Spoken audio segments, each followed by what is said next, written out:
Nākamajā rītā viņš pamodās un sajuta, ka ļoti grib ēst. Bet, lai nopirktu ēdienu, vajag naudu. Tā tad vajag atrast darbu. Jebkādu darbu. Paspartū nolēma iet meklēt darbu. Viņš staigāja pa pilsētas ielām un pēkšņi ieraudzīja klaunu. Klauns turēja rokā plakātu ar uzrakstu angļu valodā. Japāņu akrobāti. Pēdējā uzstāšanās pirms došanās uz Ameriku. Uz Ameriku, nodomāja Paspartū. Tieši uz turieni man vajag tikt, lai atrastu saimnieku. Viņš aizgāja uz cirku un lūdza, lai viņu aizved pie direktora. Es meklēju darbu, Paspartū teica cirka direktoram.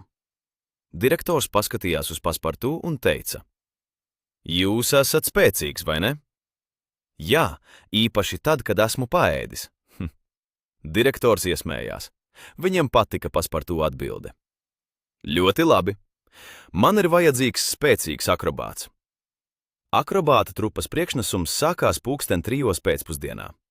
Pēc direktora pavēles Paspartū kopā ar citiem akrobātiem izgāja cirka arēnā. Akrobāti veidoja piramīdu no cilvēkiem. Apakšā nostājās viena akrobāta grupa, uz viņiem nostājās nākamā grupa, uz tiem atkal nākamā grupa, un tā līdz pašam cirka kupolam.